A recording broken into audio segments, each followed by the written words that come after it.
চুয়াডাঙ্গার দামুড়হুদায় পেঁয়াজ চাষে যুক্ত হল আধুনিক প্রযুক্তির নতুন অধ্যায়। পেঁয়াজ বীজ সংরক্ষণে এবার কৃষকদের হাতে তুলে দেওয়া হয়েছে আধুনিক এয়ারফ্লো মেশিন। কৃষি বিভাগের দাবি, এই প্রযুক্তি বদলে দিতে পারে স্থানীয় পেঁয়াজ চাষের চিত্র।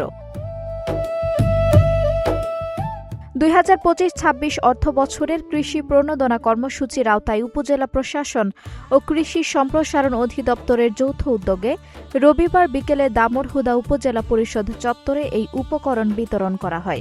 পেঁয়াজ চাষ করেছে 1 বিঘা, সরকার থেকে মেশিন পাইছে একটা, মেশিন পেঁয়াজ সংরক্ষণ করার জন্য। 2.5 বিঘা জমি পেঁয়াজ আছে, সে পেঁয়াজ আমরা হচ্ছে এমনি মাটিতে বা আড়া করে জমিতে বাড়িতে টাইঙে থেকে করে, আর এই মেশিন পেয়ে আমরা মাছা করে এই মেশিন দিয়ে সুন্দর করে পেঁয়াজটা মাছায় রেখে আমরা এই মাসে হাওয়ার মাধ্যমে এই মেশিনটা আমরা পেঁয়াজ সংরক্ষণ করতে পারবো। সঙ্গে পেয়েছি পেঁয়াজ সংগ্রহ করার জন্য।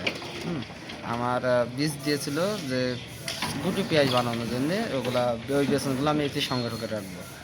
এই মেশিনে আমি 100 থেকে 300 মন অবধি পেঁয়াজ সংগ্রহ করে রাখবো। 10 ফুট 10 ফুট একটা জায়গায় নিচে মাছা করে উপরে পেঁয়াজ রাখবো। 7 ফুট উচ্চতায় আমি পেঁয়াজ রাখতে পারবো। উপজেলা কৃষি সম্প্রসারণ কর্মকর্তা শারমিন আক্তার জানান, পেঁয়াজ চাষে কৃষকদের আরও উৎসাহিত করতে বিশেষ প্রণোদনা কর্মসূচি হাতে নেওয়া হয়েছে। প্রাথমিকভাবে 20 জন আদর্শ চাষিকে বাছাই করা হলেও যাচাই বাছাই শেষে 7 জন কৃষকের হাতে তুলে দেওয়া হয় 7টি আধুনিক এয়ারফ্লো মেশিন। পাশাপাশি প্রত্যেক কৃষককে দেওয়া হয়েছে 28,000 টাকা মূল্যের কৃষি উপকরণ।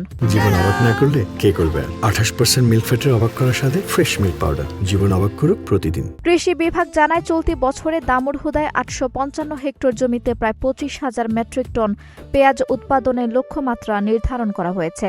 উপজেলা নির্বাহী কর্মকর্তা ওবায়দুর রহমান সাহেল বলেন, এই মেশিনের মাধ্যমে কৃষকরা দীর্ঘদিন পেঁয়াজ বীজ ভালোভাবে সংরক্ষণ করতে পারবেন। এতে বীজের গুণগত মান বজায় থাকবে এবং আমদানি নির্ভরতা কমবে। 25-26 অর্থবছরের প্রণোদনা কর্মসূচির আওতায় আমাদের দামুড়হুদা উপজেলায় 20 জন কৃষককে পেঁয়াজ বীজ কন্দ উৎপাদনের জন্য প্রণোদনা দেওয়া হয়েছিল। সেখান থেকে আমরা 7 জন কৃষককে সিলেকশন করেছি এয়ারফ্লো মেশিন দেওয়ার জন্য। যারা ভালোভাবে বীজ উৎপাদনে করতে পেরেছে আমরা তাদেরকে দিচ্ছি, এবং এটা হচ্ছে চ্যালেঞ্জিং ছিল যে বীজ উৎপাদন করা, কেননা পেঁয়াজ বীজ কন্দটা তারা এখান থেকে যে বাল্ব প্লেটটা করবে বীজ থেকে, সে বাল্ব প্লেটটা তারা হচ্ছে এয়ারফ্লোতে রাখবে এবং শেষ পর্যায়ে আবার তারা বীজ উৎপাদন করবে। তো আমাদের কৃষকদের জন্য এটা খুব চ্যালেঞ্জিং। তো আমরা এই জন্য আমাদের এই 7 জন কৃষককে সিলেক্ট করে আমরা এয়ারফ্লো মেশিন দিয়েছি, যাতে তারা তাদের বীজটা সংরক্ষণ করতে পারে, পেঁয়াজটা এখানে সংরক্ষণ করতে পারে।